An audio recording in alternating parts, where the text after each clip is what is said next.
औज़ुबिल्लाहिमिनश्शैतानिर्रजीम बिस्मिल्लाहिर्रहमानिर्रहीम। Soft analysis में खुशामदीद।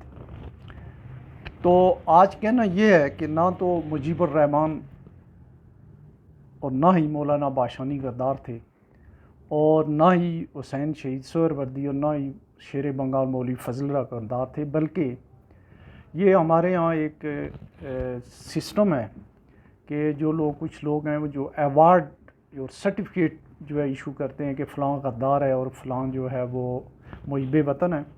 Otherwise ये जो शख्सियात जिनके मैंने नाम लिए, शेख मुजीबुर रहमान और मौलाना बाशानी की अगर आप तकारीर सुने 1970 के इलेक्शन के हवाले से, जो है उन्होंने उसमें सिर्फ़ और सिर्फ आवाम के भलाई की बात की है, मशरक़ी और मगरबी पाकिस्तान में रूल ऑफ लॉ की बात की है, सिविल सुप्रीमेसी की बात की है, मज़दूरों किसानों की और जो डिप्रेस क्लास है उनके हुकूक़ की बात की है, और एक आइन पाकिस्तान के लिए एक मुतफ़िका आइन बनाने की बात की है। और ये आप में से जो लोग इससे दिलचस्पी रखते हैं उनको ये तकारीर ज़रूर सुननी चाहिए। इसके अलावा उससे पहले जो दो शख्सियात थी, जो हुसैन शहीद सोहरावर्दी और मौलवी फजल हक, शेर बंगाल मौलवी फजल हक, ये दोनों जो है मुत्तहिदा बंगाल के जो है वज़ीर आला रहे हैं, जिनमें जो है जो मगरबी बंगाल है कलकत्ता उसका हिस्सा था, और तकरीबन इस पाकिस्तान से कहीं तकरीबन डबल जो है वो तकरीबन बन जाता है, और उन्होंने जो है पाकिस्तान बनाने में इनका बड़ा किरदार था। शेख मुजीबुर रहमान ख़ुद जो है वो इसके हिस्सा थे तहरीक पाकिस्तान के।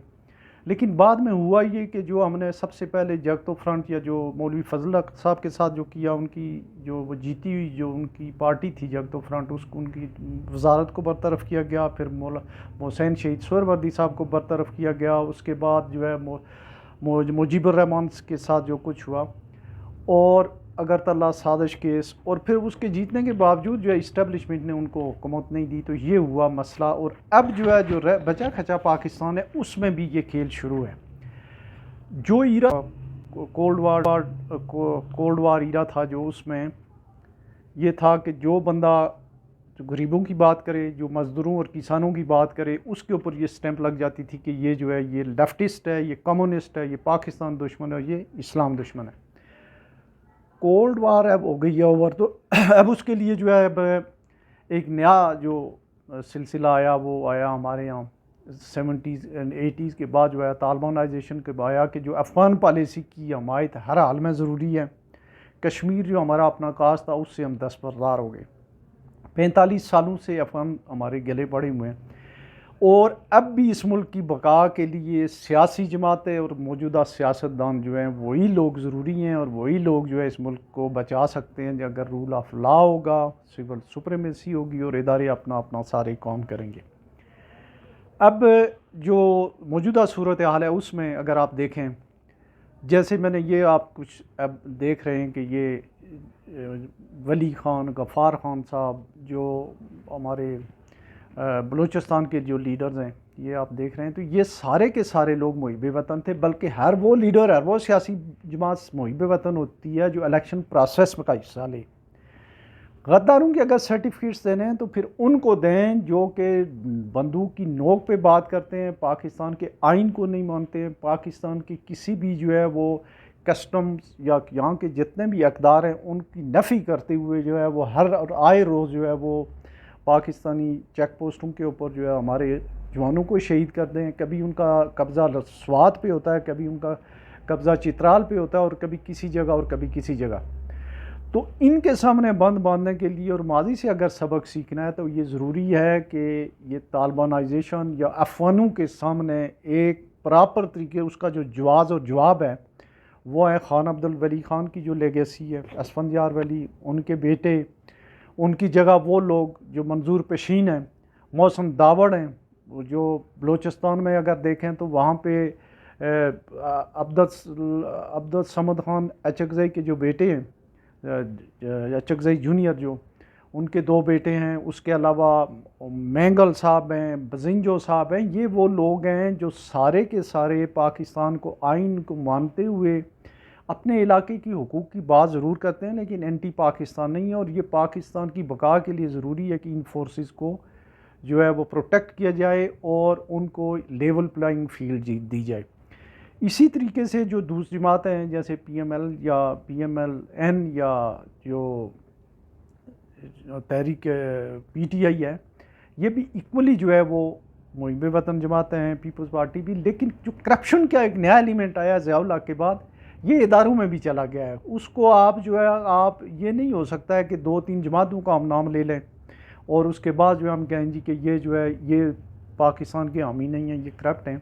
तो करप्शन बहरहाल एक मसला है जो सियासी जमातों में भी चली गई है और हमारे जो मुक़्तदिर जो इदारे हैं उनमें भी चली गई है। और ये इवन जो है वो मस्जिद और मिंबर से लेकर के तो हर बड़े से बड़े इदारे के अंदर सुप्रीम कोर्ट, जुडिशरी, FIA तमाम उसमें चली गई है। और इसको जो है इसकी सदेबाब के लिए बहरहाल जो है वो हर इदारे को और हर जमात को सॉरी अपना जो है एहतसाब और कोई उसका जो है उसकी जो सेल्फ अकाउंटेबिलिटी का कोई सिस्टम वाज़ा करना पड़ेगा।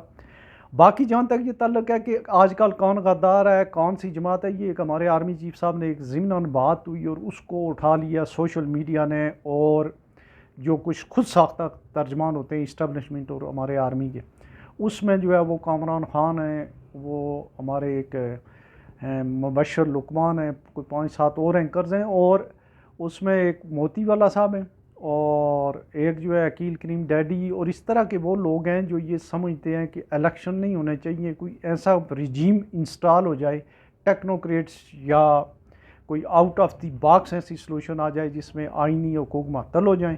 और ये अपनी जो है इनकी चांदी रहती है। वो लोग जो है वो आर्मी चीफ के उस बयान को इतना इन्होंने हवा दी है कि जी वो उन्होंने कहा जी कि 3 जमातें तो वो जो है वो नॉन पाकिस्तान के साथ जो है वो मुखलिस सही नहीं है, अगर ये जमातें नहीं हैं तो फिर है कौन।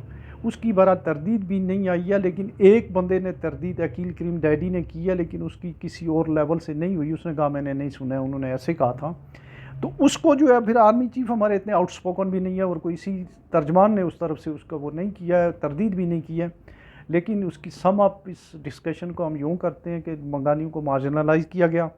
वो कोई गद्दार नहीं थे। बादशाह खान हूँ, अब्दुलसमद अचकज़ई हूँ, मरी खदा बख्श मरी हूँ, या मैंगल हूँ, या हमारे जो पीपल्स पार्टी वाले हों या MQM वाले हों, ये सारे के सारे मुहिब वतन लोग हैं और इनको एक वफाक की इकाई में। और जो लोग इलेक्शन प्रोसेस और आइन पाकिस्तान को मानते हैं उनको इस तरह के अलकाबात और सर्टिफिकेट ना दिए जाएं, बल्कि उनके एक इलेक्शन प्रोसेस में शामिल करके जल्द अज जल्द मुंतखब नुमाइंदों को हुकूमत जो है वो उनके हवाले की जाए। और जो मुश्किल हालात हैं हमारे वेस्टर्न फ्रंट पे और जो नादर्न फ्रंट पे हैं, उन्हें टैकल करने के लिए जो है हमारे आर्मी और जो दूसरे इदारे हैं वो कोई एक अच्छी जो है वो स्ट्रेटजी चाक आउट करें। और जितना जल्दी हो सके इस ये जो हमारा जो अभी का जो इंटीरियम पीरियड है, इससे जो है वो जल्द अज जल्द बाहर आया जाए। आज इतना ही। अपना बहुत सारा ख्याल रखिएगा। अल्लाह हाफ़िज़।